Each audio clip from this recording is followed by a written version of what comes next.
त्यानंतर third DC motor. DC मोटरची ओळख पहिले करून करून घेऊया. बघा, दोन डायग्राम दाखवलेले आहेत. त्यामध्ये शाफ्ट दिसतोय, दोन्ही बाजूनी एंड रिंग आहे, मध्ये बॉडी आहे. त्यानंतर खूपच जादा कॅपॅसिटी वजनाची असेल तर त्याला उचलण्यासाठी हुक आहे, लिफ्टिंग हुक म्हणतात त्याला. त्यानंतर जाळी आहे, या बाजूला बघा जाळी आहे किंवा इथले होल आहेत. या होलमधून बाहेरची हवा आतमध्ये, आतली हवा बाहेर जाण्यासाठी, म्हणजे आतली गरम हवा बाहेर फेकण्यासाठी या बाजूला इथे रचना केलेली आहे. मध्ये जो दिसतो तो शाफ्ट आहे. यानंतर इथे सप्लाय आहे. त्यासाठी बघूया आपण. DC विद्युत पुरवठ्यावर कार्य करणाऱ्या मोटरला DC मोटर असे म्हणतात. म्हणजे DC विद्युत पुरवठ्यावर कार्य करणाऱ्या मोटरला DC मोटर असे म्हणतात. म्हणजे सप्लाय हा DC असतो. विद्युत DC म्हणजे डायरेक्ट करंट, सरळ प्रवाह, थोडक्यात मराठीत आहे. विद्युत मोटर असे यंत्र आहे की ज्यामध्ये विद्युत ऊर्जेचे रूपांतर यांत्रिक ऊर्जेमध्ये केले जाते. लक्षात घ्या. म्हणजे या विद्युत ऊर्जेचे रूपांतर यांत्रिक ऊर्जेमध्ये केल्यामुळे आपण त्या शाफ्टला जोडलेला कुठलाही भाग त्याला यांत्रिक ऊर्जा आपण पुरवू शकतो. विद्युत प्रवाह वाहून नेणारा वाहक चुंबकीय क्षेत्रात ठेवला असता त्यामध्ये यांत्रिक बल निर्माण होते. या तत्वावर DC मोटर कार्य करते.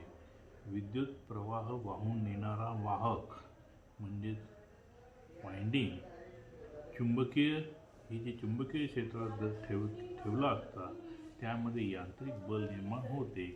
या तत्वावर DC मोटरचे कार्य झालं.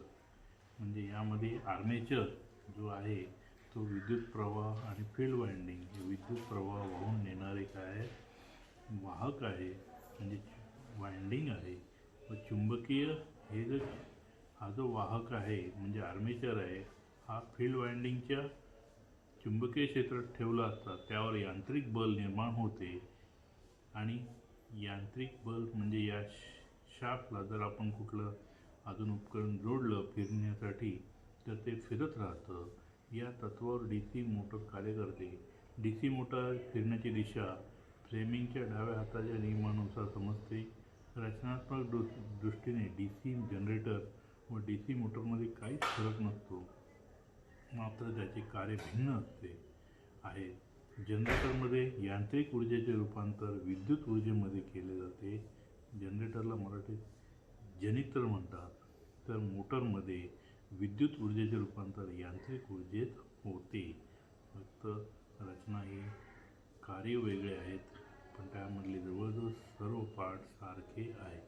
DC मोटरचे कार्यतत्व बघा. एन पोल आणि एस पोल, बरोबर.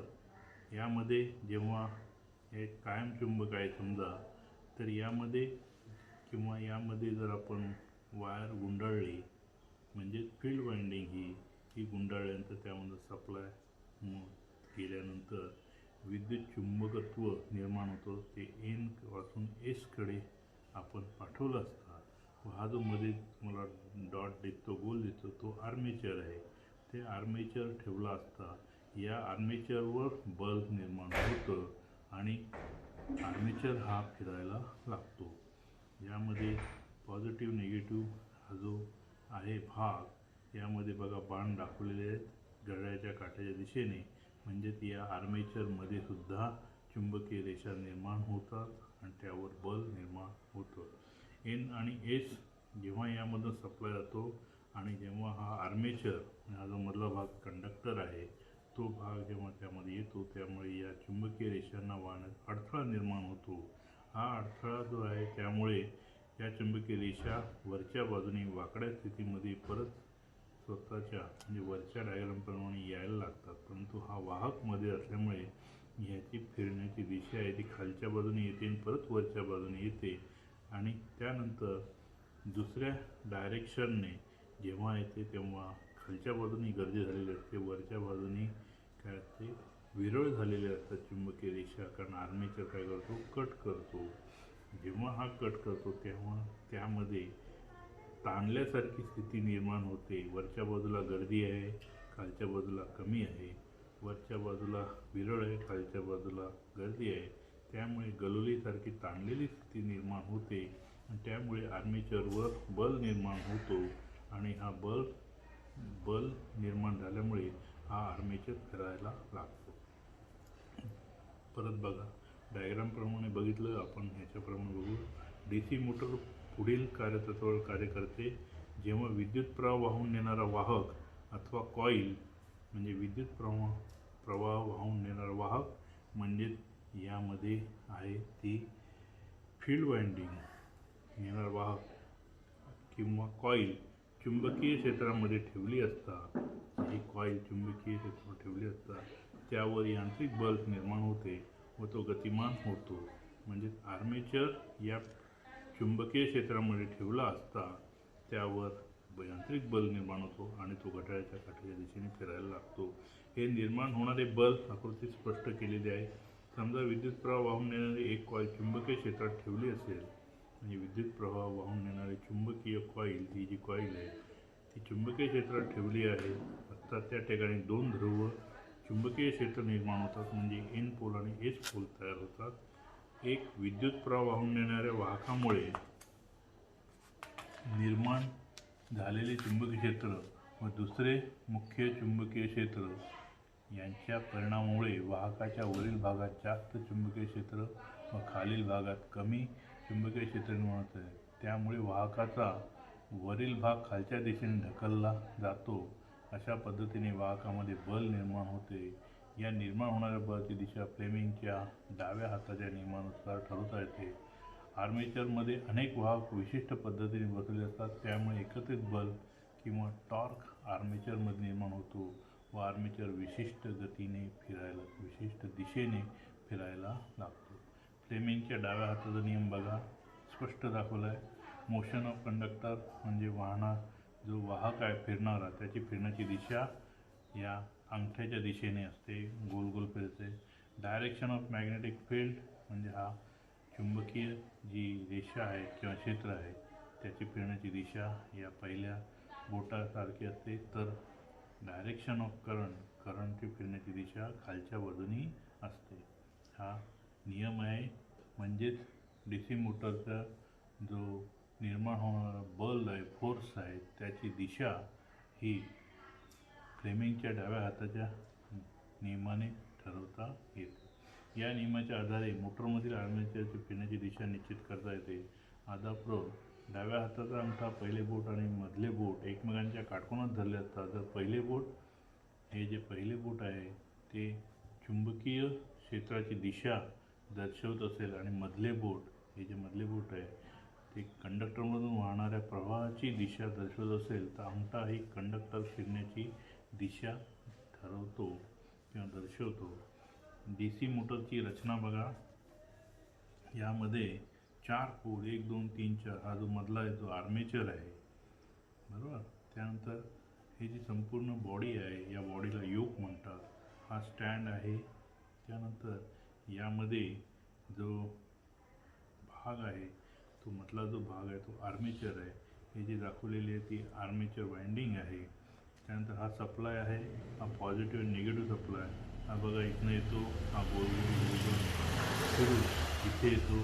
दुसरा जो येतो तो गोल गोल फिरून इथे येतो. म्हणजे फेज आणि न्यूट्रल हा इथे जोडला जातो आणि दुसरा त्याच्या विरुद्ध दिशेने जोडला जातो. हा जो निगेटिव्ह आहे तो या ब्रशला जोडला जातो आणि दुसरा त्याच्या समोरच्या ब्रशला जोडला जातो.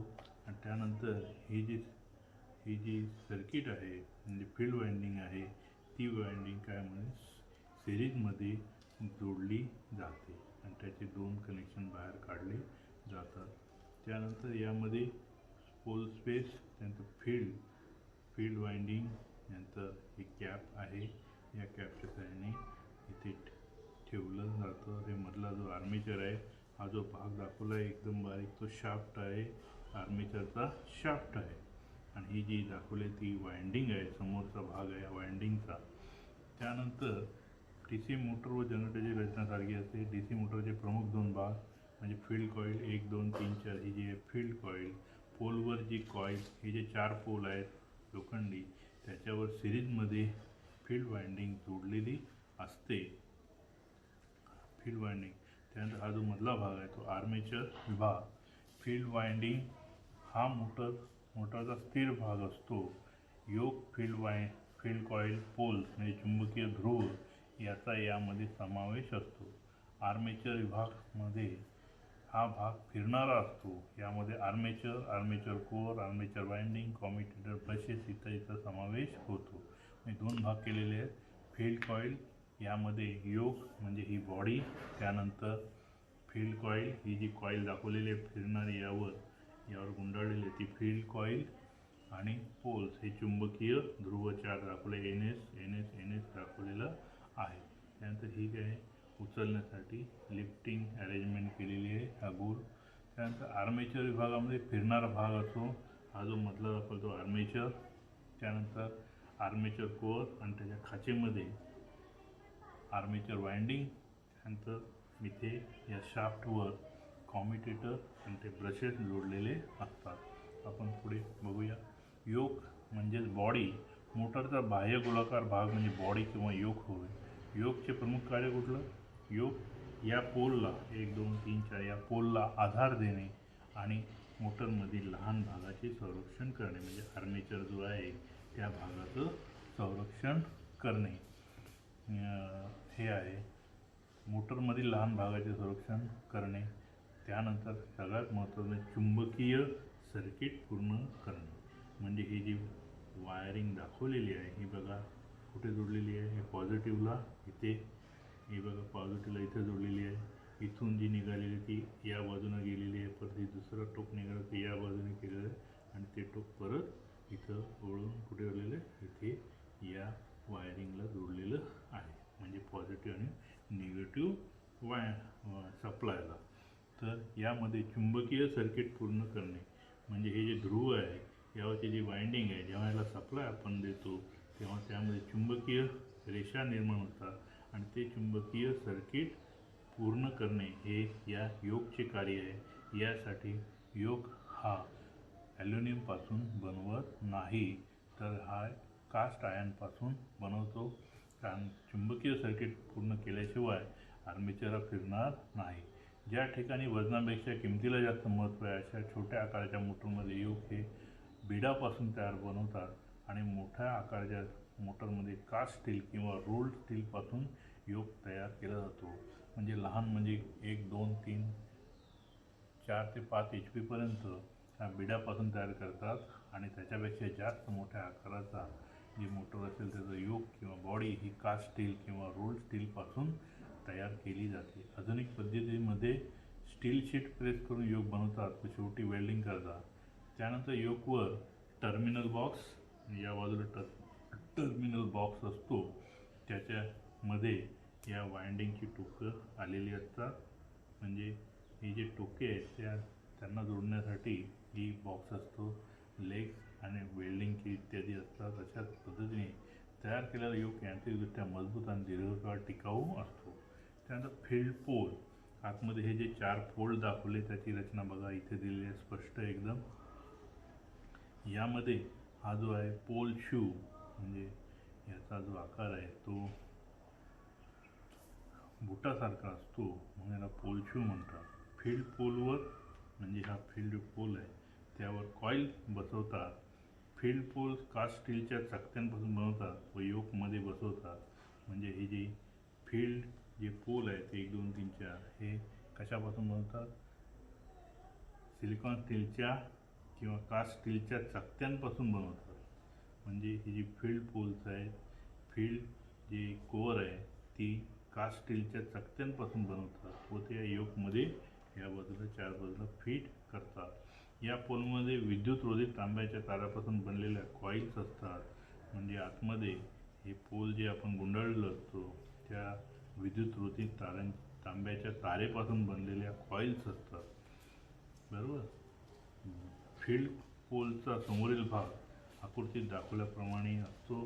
त्याला पोल शू असं म्हणतात. हा पसरट भाग जो असतो शेवटपर्यंत त्याला पोल शू असे म्हणतात. पोल शू पोलशूचे कार्य पुढीलप्रमाणे आहे.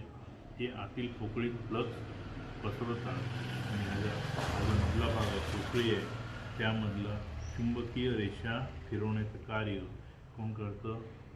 पोलशू करतो. त्यानंतर फ्लक्स म्हणजे चुंबकीय रेषा. त्यानंतर दोन फील्ड कॉइल्सना आधार देतो. हा पोलशू आहे, तो फील्ड कॉइल्स, ह्या ज्या कॉइल्स आहेत त्यांना आधार देतो. पोलशूमुळे कोअरचे क्षेत्रफळ वाढते व त्याला विरोध काय होतो? कमी होतो. रिलक्टन्स म्हणजे विरोध. पोलशूमुळे कोअरचे क्षेत्रफळ वाढते. हा जो सलग केला असता तर त्याचं क्षेत्रफळ कमी झालं असतं. तो वाढण्यासाठी व रेजिस्टन्स कमी करण्यासाठी याचा उपयोग होतो. त्यानंतर फील्ड कॉईल. एनामेल्ड कॉपर वायरपासून फील्ड कॉईल बनवतात व फील्ड पोलवर बसवतात. या पोलवर बसवतात. जेव्हा या कॉईलमधून विद्युत प्रवाह वाहतो तेव्हा पोल्समध्ये चुंबकत्व निर्माण होतं. आर्मेचर बघा, आर्मेचरची रचना आता स्पष्ट दिसेल तुम्हाला. हा जो भाग आहे आर्मेचरचा, हा आर्मेचर कोअर आहे, म्हणजे ही एक चकती आहे. अशा प्रकारची चकती यामध्ये तयार केली जाते. ती चकती एकमेकांवर ठेवून फिट केली जाते. त्या दोन्ही चकत्यांमध्ये इन्सुलेशन टाकलं जातं. म्हणजे त्या चकत्यांना काय म्हणतात? लॅमिनेशन्स असं म्हणतात. चकत्या म्हणजे लॅमिनेट. त्यानंतर हा जो भागमध्ये येतो स्लॉट, या स्लॉटमध्ये आर्मेचर वाइंडिंग फिट केलेली असते. याला आर्मेचर कोअर म्हणतात. हा पूर्ण कोअर नाही, फक्त एक चकती आहे. ही चकती एकमेकांना ठेवून अशा तऱ्हेचा हा आर्मेचर कोअर बनवला जातो. ही जी आहे यामध्ये दाखवलेली ही वाइंडिंग टाकलेली असते. वाइंडिंग टाकण्यापूर्वी त्या खाचेमध्ये इन्सुलेशन पेपर टाकला जातो आणि त्यानंतर वाइंडिंगच्या तारा यामध्ये टाकल्या जातात. हा जो भाग आहे तो मॅग्नेटिक पोलवर बसवलेला असतो. त्यानंतर हा जो भाग आहे बघा, लॅमिनेशन. हा बघा चकत्या, ह्या ज्या चकत्या दाखवतात, या चकत्या अशा नाल्यासारख्या खाचे पडलेले असतात, रुंद अशा. त्या गोल गोल गोल गोल फिटकी या आकाराच्या असतात बघा. हे आकार दाखवला आहे. ते सगळे भाग एकमेकांना येऊन यामधल्या खाचे एक संद खाच तयार होते प्रत्येक याच्यामध्ये. या खाचेमध्ये आर्मेचर वाइंडिंग टाकली जाते. हा जो आहे शाफ्ट. त्यानंतर तुम्हाला सांगितलं होतं की कॉम्युटेटर आणि त्याला याला चिटकणारा जो असतो ब्रश असतो, हा वेगळ्या प्रकारचा आर्मेचर आणि हा दुसऱ्या प्रकारचा आर्मेचर. या संपूर्ण या वाइंडिंगच्या तारा इथे जोडल्या, हा जो रायझर आहे त्याला जोडल्या जातात आणि आर्मेचर हा जो भाग दिसतो तो कॉम्युटेटर आहे, तो सुद्धा एका सेगमेंट किंवा पट्ट्यांपासून बनलेला असतो. त्या पट्ट्या एकमेकांपासून विलग होतात आणि हे जे गोल दिसतात तिथं ते शॉर्ट केलेला असतो. तो शाफ्टवर परमनंट बसवलेला असतो. हा दुसरा भाग बघा की हा सुद्धा आर्मेचर आहे. याची रचना थोडी वेगळी आहे बघा. ही कॉम्युटेटर, हा जो कॉम्युटेटर आहे, हा जो याला जोडलेला आहे, हे सगळं वाइंडिंग आर्मेचर वाइंडिंग इथं जोडून याचं कनेक्शन या कॉम्युटेटरला दिलं जातं. त्यानंतर हा जो आहे तो शाफ्ट आहे. आर्मेचर कोअर आकाराने सिलेंडरच्या आकाराचे असून उच्च परमॅबिलिटी असलेल्या सिलिकॉन स्टीलच्या लॅमिनेशनपासून पट्ट्यांपासून तयार करतात. प्रत्येक लॅमिनेशनवर वॉर्निश लावून त्या एकमेकांपासून निरोधित केल्या जातात. लॅमिनेशन वापरल्यामुळे एडी करंट लॉस कमी होतो. आर्मेचर कोअरच्या स्लॉटमध्ये वाहक बसवतात. म्हणजे इथं दाखवलं ना तुम्हाला, ह्या खाचा आहेत, यामध्ये वाहक म्हणजे वाइंडिंग, आर्मेचर वाइंडिंग म्हणतात त्याला. तसेच कोअरमुळे चुंबकीय फ्लक्ससाठी मार्ग मिळतो. कोअरमुळे म्हणजे हे जे कोअर आहे ते लॅमिनेटेड कोअर असते, त्यामुळे चुंबकीय रेषांचा मार्ग मिळतो. आर्मेचर कोअरच्या मध्यभागी शाफ्ट बसवतात. जेव्हा शाफ्ट फिरतो तेव्हा स्लॉटमधील वाहक मूळ चुंबकीय फ्लक्स छेदतात.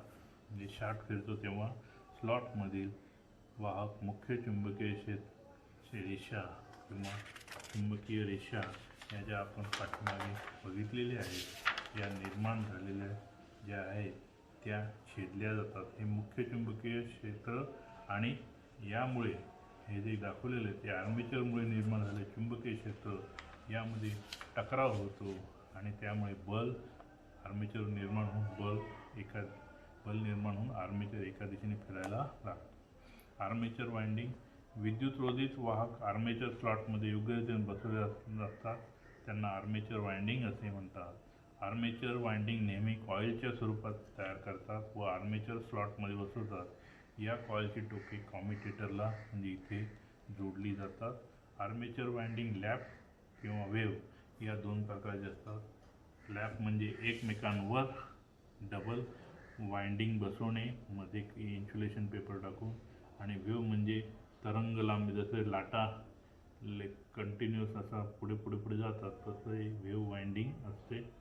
त्यानंतर कॉम्युटेटर हा बघा, हा DC मोटरचा अत्यंत महत्त्वाचा भाग आहे।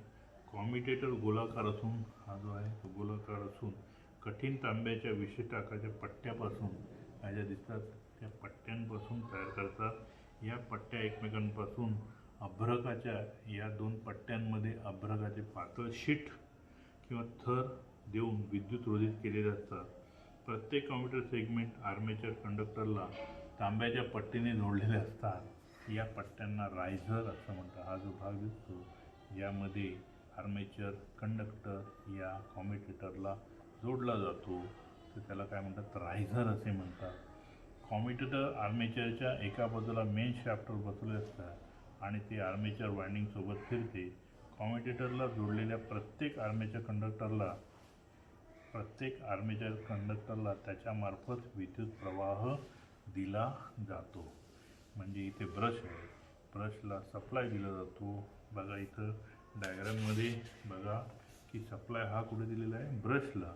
हे बारीक जोडलेले दिसतात ते सप्लाय हा ब्रशला दिलेला असतो। या ब्रशला सप्लाय दिल्यानंतर या कॉम्युटेटरला सप्लाय मिळतो आणि त्या कॉम्युटेटरला जोडलेले जी आहे जी वाइंडिंग आहे त्याच्यामार्फत सप्लाय हा यामध्ये चुंबकीय रेषा निर्माण होतात आर्मेचरच्या। त्याचवेळी हा जो सप्लाय आहे यामध्ये दाखवलेला सप्लाय यामध्ये काय होतं, या फील्ड वाइंडिंगमुळे सुद्धा चुंबकीय रेषा निर्माण होतात। फील्ड वाइंडिंगमुळे निर्माण झालेल्या चुंबकीय रेषा या मुख्य चुंबकीय रेषा असतात आणि आर्मेचरमुळे निर्माण झालेल्या या दुय्यम असतात। त्या दोघांचा टकराव होतो आणि त्यामुळे काय होतं की बल निर्माण होऊन आर्मेचर फिरायला लागतो। कॉम्युटेटरला जोडलेल्या प्रत्येक आर्मेचर कंडक्टरला त्याच्यामार्फत विद्युत प्रवाह दिला जातो। ब्रश यामध्ये बघा की इथं कार्बन ब्रश आहे, हा कार्बन ब्रश, त्यानंतर ही स्प्रिंग आहे, पॅरलल स्प्रिंग आहे आणि फ्लेक्झिबल लीड आहे।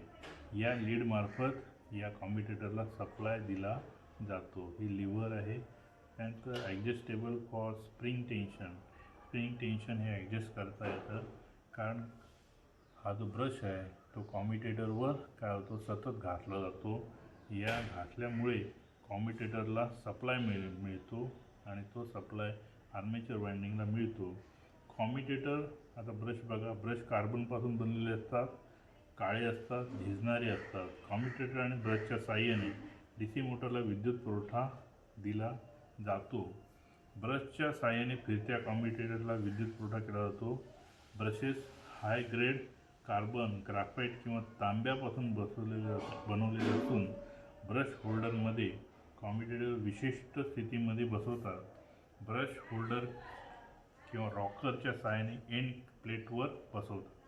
हा जो आहे तो भाग एंड प्लेट, यामध्ये शेवटचे जे प्लेट्स आहेत जोडणार आहेत त्यामध्ये बसवलेला असतो। पंखा आणि शाफ्ट, कॉम्युटेटरच्या विरुद्ध बाजूला शाफ्टवर पंखा बसवलेला असतो। हा पंखा कास्ट आयर्न किंवा जाड माइल्ड स्टीलच्या साहाय्याने पत्र्यापासून तयार करतात। मोटर चालू असता पंखा फिरतो व कॉम्युटेटर आणि वाइंडिंगवर हवा खेळती ठेवतो, त्यामुळे आतील तापमान कमी होऊन मोटर थंड राहते।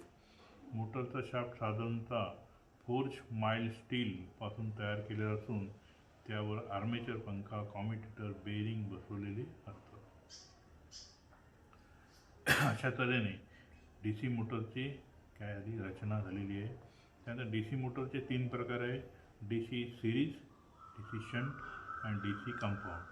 DC सिरीज बघा डायग्राममध्ये, ही डायग्राम बघा, सिरीज का म्हटलं जातं, DC सिरीज मोटर किंवा सप्लायला ही जी फील्ड वाइंडिंग आणि आर्मेचर वाइंडिंग ही सिरीजमध्ये जोडलेली असतात, एका पाठोपाठ जोडलेली असतात आणि त्याला सप्लाय दिलेला असतो.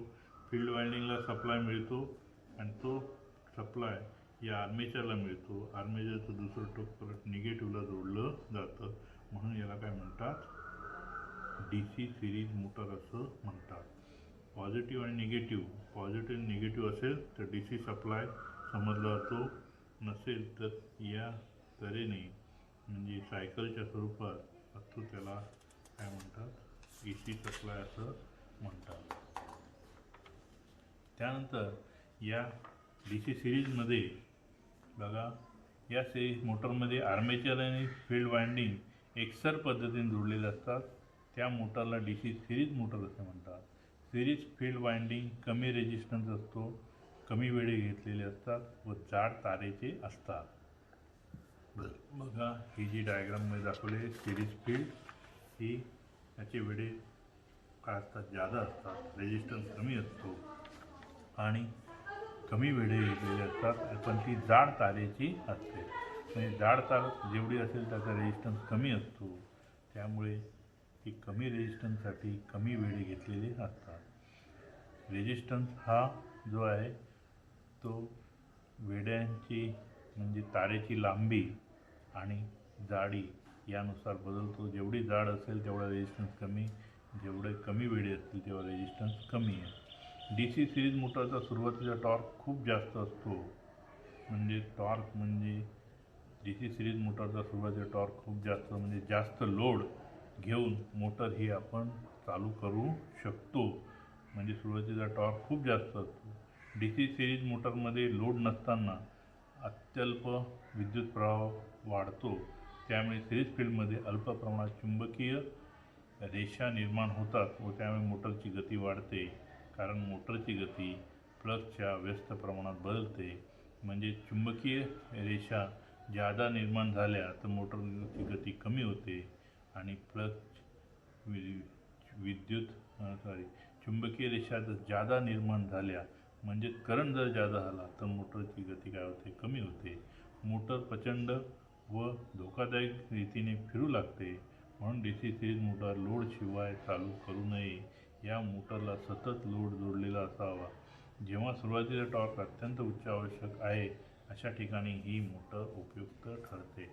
मोटरची गती सुरुवातीला बघा, जेव्हा आपण स्टार्ट करतो तेव्हा चुंबकीय रेषा निर्माण झालेल्या नसतात, करंट हा अतिशय कमी असतो, तेव्हा फ्लक्सच्या प्रमाणात गती असल्यामुळे फ्लक्स कमी असल्यामुळे गती खूपच वाढलेली असते, चौपट पाचपट गती वाढते व त्यामुळे मोटरमध्ये उष्णता निर्माण होऊन मोटर जळू शकते. त्यासाठी सुरुवातीचा करंट हा जो आहे तो वाढू नये यासाठी त्यावर ही जी मोटर आहे ती सतत याला लोड जोडलेला असला पाहिजे. जर लोड जोडलेला नसेल तर ती मोटर जळून जाईल. आणि ज्या ठिकाणी सुरुवातीचा टॉर्क अत्यंत उच्च हवा असेल त्या ठिकाणी ही मोटर उपयुक्त आहे. DC शंट मोटर, यामध्ये बघा, शंट म्हणजे पॅरलल, हा जो आर्मेचर आहे आणि ही जी फील्ड वाइंडिंग आहे तिला शंट फील्ड वाइंडिंग म्हणतात. ती सप्लायच्या सिरीजमध्ये जोडली जाते. यामध्ये फील्ड बघा डायग्राममध्ये की आर्मेचर आणि शंट फील्ड, ही फील्ड वाइंडिंग आहे ती सप्लायला पॅरलल जोडलेली आहे, म्हणून त्याला शंट फील्ड असं म्हणतात. या मोटरमध्ये फील्ड वाइंडिंगची आर्मेचर समांतर पद्धतीने जोडणी केलेली असते, अशा मोटरला DC शंट मोटर म्हणतात. शंट फील्ड वाइंडिंगचे वेळे जादा असलेली पण पातळ तारेची व जादा रेजिस्टन्स असलेली असते. बघा, बरोबर एकसरच्या ऐवजी पॅरललमध्ये जोडल्यामुळे ही जी फील्ड वाइंडिंग आहे ती पातळ तारेची म्हणजे बारीक तारेची परंतु जास्त रेजिस्टन्स असलेली व जादा वेळे असलेली असते. या मोटरमध्ये शंट फील्डमध्ये विद्युत प्रवाह विविध लोडवर स्थिर राहतो, कारण हा समांतर जोडल्यामुळे त्यामध्ये करंट हा काय असतो, स्थिर असतो. करंटच्या प्रमाणात चुंबकीय रेषा निर्माण होतात किंवा चुंबकत्व निर्माण होतं, त्यामुळे कुठल्याही लोडवर विद्युत प्रवाह यामध्ये स्थिर असतो, म्हणून या मोटरला स्थिर गती मोटर असेही म्हणतात. लोड नसताना फील्ड वाइंडिंगमध्ये सारखे फ्लक्स निर्माण होते, म्हणून ही मोटार जवळपास स्थिर गतीने फिरते. बघा, चुंबकीय रेषा ज्या निर्माण होतात त्या कशावर अवलंबून आहेत? विद्युत प्रवाह वाढला की चुंबकीय रेषा वाढतं, चुंबकत्व वाढतं. मुळातच या मोटारचा जो प्रवाह आहे तो स्थिर असल्यामुळे निर्माण होणारे चुंबकीय क्षेत्रसुद्धा स्थिर राहते, म्हणून ती मोटर स्थिर गतीने फिरते. म्हणून या मोटरला स्थिर गती मोटर असे म्हणतात.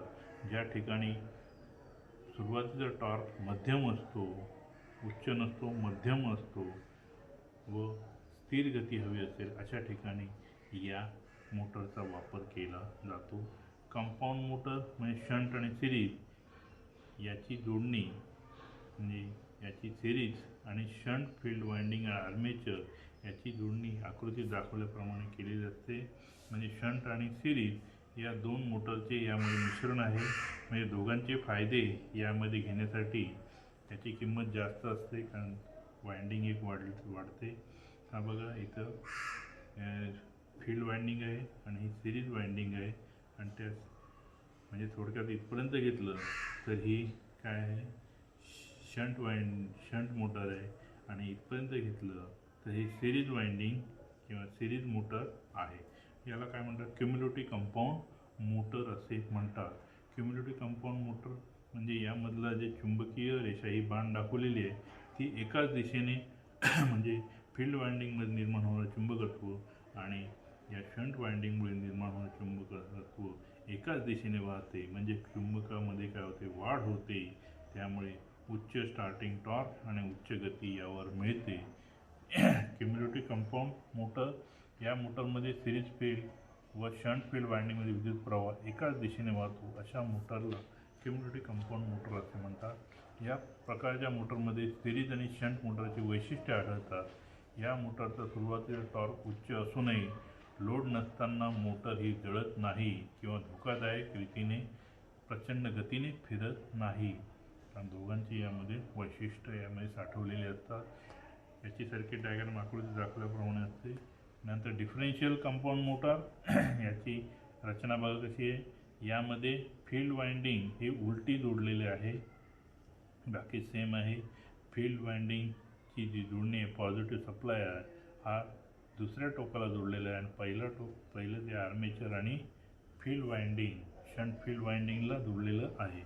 ज्या कंपाऊंड मोटरमध्ये सिरीज फील्ड व शंट फील्ड वाइंडिंगमधील विद्युत प्रवाह एकमेकांच्या विरुद्ध दिशेने वाहतो अशा मोटरला डिफरेन्शियल कंपाऊंड मोटर असते. बघा, इथं बाण कुठे दाखवला आहे? डाव्या बाजूला दाखवला आहे. यातील जी चुंबकत्व आहे ते दुसऱ्या सेम याच्या विरुद्ध दिशेने वाहते.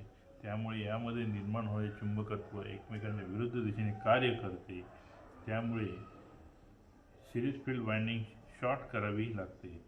अशा मोटरला डिफरेन्शियल कंपाऊंड मोटर असे म्हणतात. मोटर सुरू करताना सिरीज फील्ड वाइंडिंग शॉर्ट करावी लागते, अन्यथा सिरीज फील्डला शंट फील्डच्या आधी पूर्ण किमतीचा प्रवाह मिळून मोटर अतिउच्च उलट्या गतीने फिरते व जळून जाते. आता यामध्ये शंट सिरीज आणि कंपाऊंड मोटरचे उपयोग बघा, हे महत्त्वाचे आहे. DC सिरीज मोटर याची वैशिष्ट्य काय? स्टार्टिंग टॉर्क अतिशय उच्च आणि बदलत्या गतीची मोटर आहे. म्हणजे यामध्ये वैशिष्ट्य काय?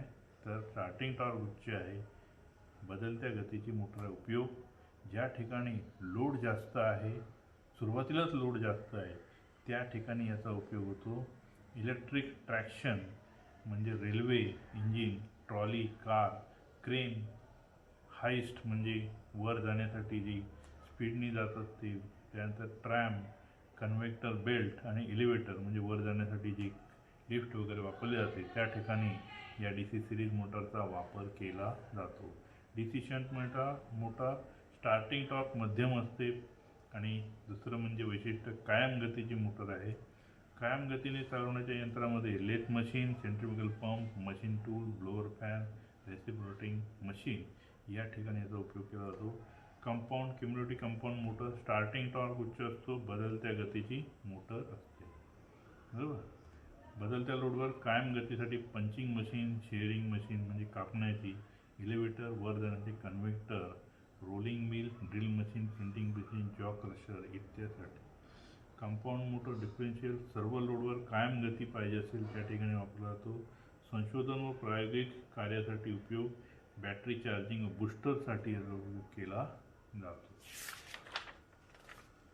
त्यानंतर हे जी मोटर आहे ते सुरुवातीचा जो करंट आहे तो कंट्रोल करण्यासाठी, त्याचा स्टार्ट करण्यासाठी DC मोटर स्टार्टर वापरले जातात. हे 3 प्रकारचे स्टार्टर आहेत: 2 पॉईंट स्टार्टर, 3 पॉईंट स्टार्टर आणि 4 पॉईंट स्टार्टर. अगदी लहान क्षमतेच्या मोटर्स विद्युत पुरवठ्यात सरळ जोडतात, म्हणजे 3 ते 5 HP पर्यंत, मात्र म्हणजे 1 ते 5 HPच्या.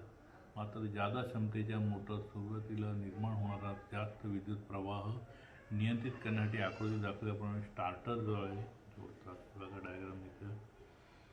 जेव्हा सुरुवातीला मोटर बंद असते तेव्हा बॅक EMF 0 असतो.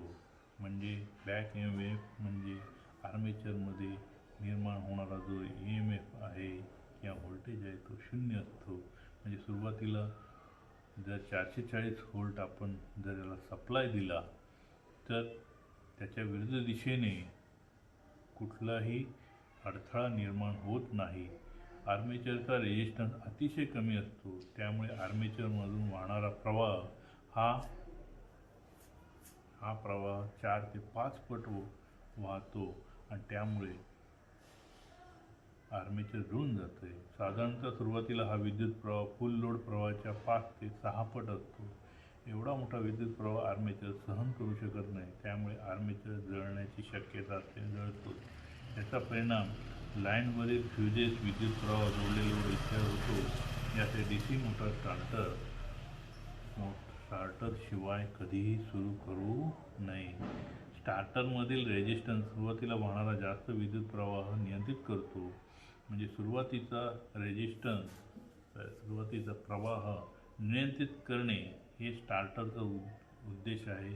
कारण परत बघा की सुरुवातीला जो आपण जर आर्मेचरमधनं करंट जो वाहतो तो 4 ते 5 पट असतो आणि साधारणतः आर्मेचरचा रेजिस्टन्स हा 5 ओहम असतो, फक्त 5 ओहम. आणि त्याच्यावर जर आपण 15 ते 20 एम्पियर करंट जर वाहू दिला तर अर्थात तो उष्णता निर्माण होऊन काय होतो, फटक्यात जळून जातो. आणि त्याच्याबरोबर या लाईनवर जोडलेले फ्यूज, विद्युत पुरवठा जोडलेले लोड इत्यादीवर परिणाम होऊन काय होतं, मोटर ही 100% जळून जाते. त्यासाठी मोटर स्टार्टरशिवाय सुरू करू नये. म्हणजे सुरुवातीचा जो करंट आहे 4 ते 5 पट, तो आपल्याला जर नियंत्रित करायचा असेल तर याच्या बाह्य भागामध्ये सप्लायच्या अगोदर हा स्टार्टर वापरणं गरजेचं आहे. म्हणजे सुरुवातीला जो सिरीज वाइंडिंगचा रेजिस्टन्स आहे किंवा आर्मेचरचा रेजिस्टन्स आहे तो वाढवण्यासाठी या स्टार्टरचा वापर केला जातो. 2 पॉईंट स्टार्टर डायग्राममध्ये बघा कसं दिलेलं आहे.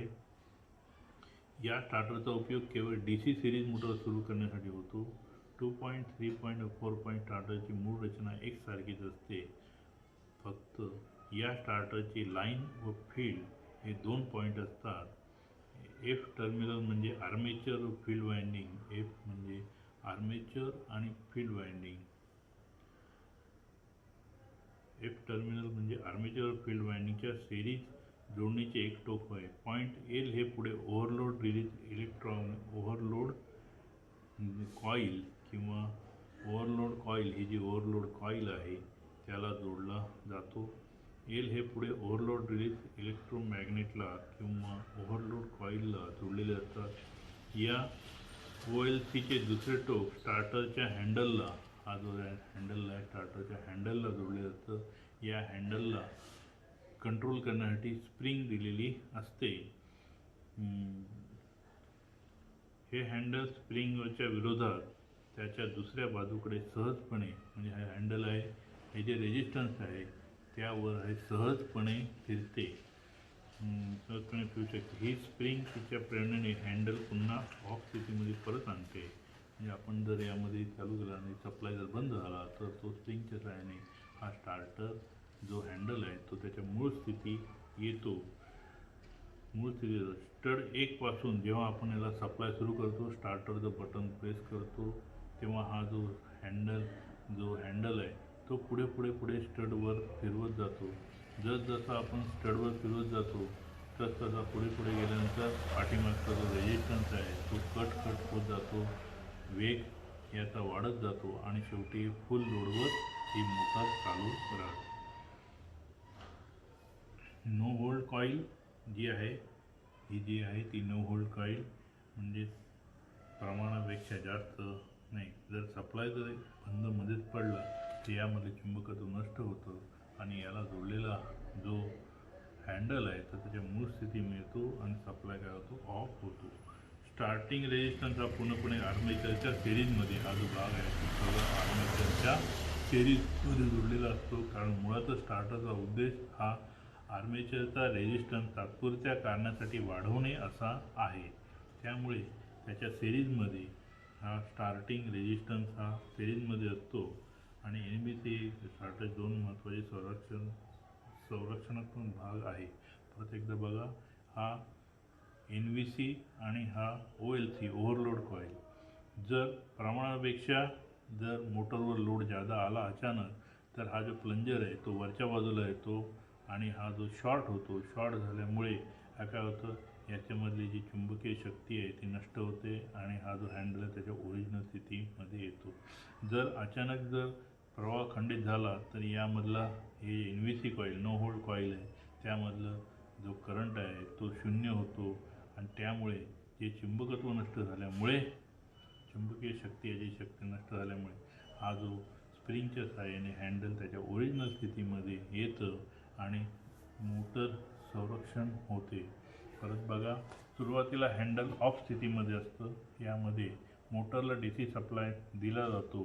नंतर हँडल स्टड 1 वर घेतलं जातं, त्यामुळे स्प्रिंग फिरण्याच्या विरुद्ध हळूहळू फिरवली जाते. या स्थितीमध्ये फील्ड वाइंडिंगला व आर्मेचर रेजिस्टन्स व NBC मार्ग हा पूर्ण याला सप्लाय फील्ड वाइंडिंगला मिळतो. त्यामुळे सुरुवातीला उच्च असणारा रेजिस्टन्स किंवा स्टार्टिंग करंट मर्यादित राहतात, कारण या सिरीजला याचं रेजिस्टन्स किती असतो, 5 ओहम असतो. तो वाढवण्यासाठी ह्या स्टार्टरचा उपयोग केला जातो. म्हणजे हा जो सिरीजमध्ये असल्यामुळे या मोटरला सुरुवातीला जो करंट आहे तो हा रेजिस्टन्स वाढल्यामुळे काय होतो, कमी होतो. उच्च असणारा स्टार्टिंग करंट मर्यादित ठेवला जातो. जसजसे हँडल 2, 3, 4, 5 वर फिरवले जाते तसा स्टार्टिंग रेजिस्टन्सचा आर्मेचर सर्किटमधून कट होत जातो, तसा मोटरचा वेग हा वाढतो. म्हणजे बॅक EMF म्हणजे जो आपण सप्लाय देतो त्याला अडथळा आणणारा जो व्होल्टेज निर्माण होतो तो एकमेकांच्या विरुद्ध दिशेने कार्य करतो, म्हणून त्याला बॅक EMF असे म्हणतात. सर्वात शेवटी हा जो या रनवर येतो स्थित आणले तेव्हा स्टार्टिंग रेजिस्टन्स हा पूर्णपणे सप्लायपासून काय होतो, वेगळा होतो, आर्मेचर सर्किटमधून काढून टाकला जातो आणि मोटर नेहमीच्या गतीने सुरू होते. लोड नसताना मोटरचा प्रवाह कमी होऊन नो लोड कॉईलचे चुंबकत्व कमी होऊन हँडल स्प्रिंगच्या प्रेरणेमुळे पुन्हा ऑफ स्थितीत आणली जाते. जेव्हा वीज जाते किंवा मोटरचा फील्ड सर्किट खंडित होतं तेव्हा नो होल्ड कॉईलमधून वाहणाऱ्या प्रवाहावर परिणाम होतो. म्हणजे चुंबकत्व कमी होऊन हँडल पकडून ठेवणे NBCला शक्य होत नाही व स्प्रिंगच्या प्रेरणेमुळे हँडल हे ओरिजिनल स्थितीमध्ये येते आणि मोटर बंद केली जाते. म्हणून सप्लाय नसताना व स्प्रिंगमुळे स्टार्टर नेहमी मूळच्या ऑफ स्थितीत आणला जातो. प्रत्येक वेळी मोटर सुरू करताना संपूर्ण रेजिस्टन्स आर्मेचरच्या सिरीजमध्ये जोडला जातो, म्हणून मोटरचे प्रत्यक्ष सप्लाय जोडण्यापासून संरक्षण केले जाते. जेव्हा मोटरचा प्रवाह ओव्हरलोड रिलीज किंवा इलेक्ट्रोमॅग्नेटमधून वाहतो, म्हणजे जेव्हा अचानक लोड जादा होतो तेव्हा करंट जादा वाहतो, तेव्हा या OLC कॉईलमध्ये चुंबकत्व वाढतं आणि हा जो प्लंजर आहे, लोखंडी तुकडा आहे, तो काय होतो, याला जोडला जातो. या जोडल्यामुळे काय होतं की NBC मधली जी चुंबकीय शक्ती ती नष्ट होते, ओव्हरलोड कॉईलमुळे वाहतो. त्यामुळे इलेक्ट्रोमॅग्नेटच्या खाली लिव्हर वर खेचल्यावर नो होल्ड कॉईलचे कॉन्ट्रॅक्ट काय होतात, हे जे नो होल्ड कॉईलचे कॉन्टॅक्ट आहे ते शॉर्ट होतात व त्यामुळे नो होल्ड कॉईलमधील चुंबकत्व नष्ट होते, हँडल ऑफ स्थितीमध्ये जाते व मोटर बंद केली जाते. अशा प्रकारे ओव्हरलोडपासून मोटरचे संरक्षण केले जाते. 2 पॉईंट स्टार्टर फक्त DC सिरीज मोटरसाठी वापरला जातो. त्यानंतर 3 पॉईंट स्टार्टर हा जो आहे पुढच्या भागात दाखवलेला आहे. 3 पॉईंट स्टार्टर यामध्ये 3 पॉईंट असतात म्हणून 1, 2, 3 म्हणून याला 3 पॉईंट स्टार्टर असं म्हणतात. मोटर चालू करण्यासाठी हँडल ऑफ स्थितीवरून पट्टीच्या बाकी सर्व रचना सारखी असते, फक्त हा DC शंट मोटरसाठी वापरला जातो. इथून पट्टीच्या कॉन्टॅक्टवर आणतात. स्टार्टरमधील संपूर्ण रेजिस्टन्स आर्मेचर फील्ड सर्किट लावला जातो. ही जोडणी नो होल्ड कॉईलद्वारे विद्युत पुरवठ्यात जोडतात. मोटर गती घेऊ लागली की आर्मेचरमध्ये बॅक EMF निर्माण होतो व विद्युत प्रवाह कमी होतो. जसजसे हँडल कॉन्टॅक्ट पुढे सरकवले जातं तसे बॅक EMF वाढत जातो व विद्युत प्रवाह कमी होत जातो. हँडल शेवटच्या कॉन्टॅक्टवर आले की आर्मेचरला विद्युत पुरवठा मिळतो व काही मोटरमध्ये फील्ड कॉईल नो होल्ड कॉईलद्वारे जोडण्याऐवजी सरळ विद्युत प्रवाहाला जोडली जाते, तर काही मोटरमध्ये फील्ड कॉईल स्टार्टिंग रेजिस्टन्स जोडण्याऐवजी नो होल्ड कॉईलमार्फतच विद्युत पुरवठा केला जातो. बाकीचं सगळं कार्य आहे ते सारखं आहे.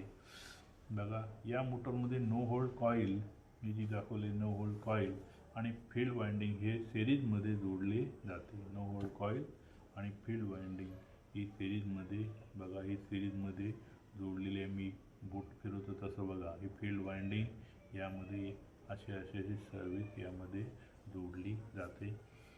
त्यामुळे नेहमीच्या वेगापेक्षा जास्त वेग नियंत्रित करण्यासाठी जादा रेजिस्टन्स फील्ड वाइंडिंगमध्ये टाकून बघा, DC सिरीजमध्ये आर्मेचरचा रेजिस्टन्स वाढला जातो, परंतु इथं रेजिस्टन्स कुठे जोडलेला आहे? फील्ड वाइंडिंगला जोडलेला आहे.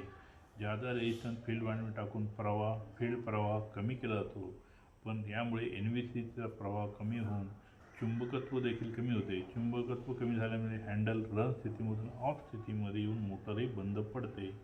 हे NVC आणि फील्ड वाइंडिंगचे परावलंबित्व टाळण्यासाठी NVC व फील्ड वाइंडिंग पॅरललमध्ये जोडलेल्या 4 पॉईंट स्टार्टरमध्ये उपयोग करतात. फील्ड सर्किटमध्ये रेजिस्टन्स काढून टाकण्याची तांबे किंवा पितळेची आर्क, ही बघा, ही आर्क यामध्ये स्टडच्या खाली आकृतीमध्ये दाखवल्याप्रमाणे असते. बघा, इथं पण आहे, इथं चुकून काढलेली आहे स्पष्ट दिसण्यासाठी.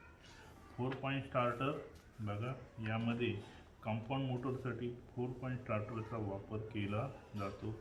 सर्व रचना सेम आहे, फक्त इथं आर्क आहे आणि जोडणी फक्त वेगळी आहे. 4 पॉईंट स्टार्टरमध्ये नो होल्ड कॉईल ही एका रेजिस्टन्स मार्फत प्रत्यक्ष विद्युत पुरवठ्यात जोडली जाते. बघा, 4 पॉईंट स्टार्टरमध्ये नो होल्ड कॉईल ही NVC कॉईल एका रेजिस्टन्स मार्फत, हा जो रेजिस्टन्स आहे त्याच्या मार्फत प्रत्यक्ष विद्युत पुरवठ्यात जोडली जाते. 1, 2, 3, 4 म्हणून याला 4 पॉईंट स्टार्टर असं म्हणतात. प्रत्यक्ष विद्युत पुरवठ्यात जोडलेली असते. 3 पॉईंट स्टार्टरमध्ये फील्ड कॉईलच्या सिरीजमध्ये, म्हणजे ती कॉईल आहे ती फील्ड कॉईलच्या सिरीजमध्ये जोडली जाते. हा जो रेजिस्टन्स आहे तो आहे. त्यामुळे 4 पॉईंट स्टार्टर हे फील्ड कॉईल प्रवाहावर अवलंबून नसते. बाकी सर्व भाग आहे 3 पॉईंट स्टार्टरमुळे जातात. मोटरची गती नियंत्रित करायची असल्यास या स्टार्टरचा उपयोग केला जातो. इंटरनेटमध्ये वरील DC मोटरच्या वेबसाईटला भेट देऊन अधिक माहिती मिळवा. यूट्यूबवर अशा तऱ्हेने इथे हा DC मोटर हा धडा संपलेला आहे. खूप मोठा धडा होता, चांगला तुम्हाला समजून सांगितलेला आहे. तरी नीट वाचा, ऐका आणि जे डायग्राम दाखवले आहे त्याचं निरीक्षण करा. मी बोट फिरून तुम्हाला सगळ्यांना दाखवलेलं आहे. ओके.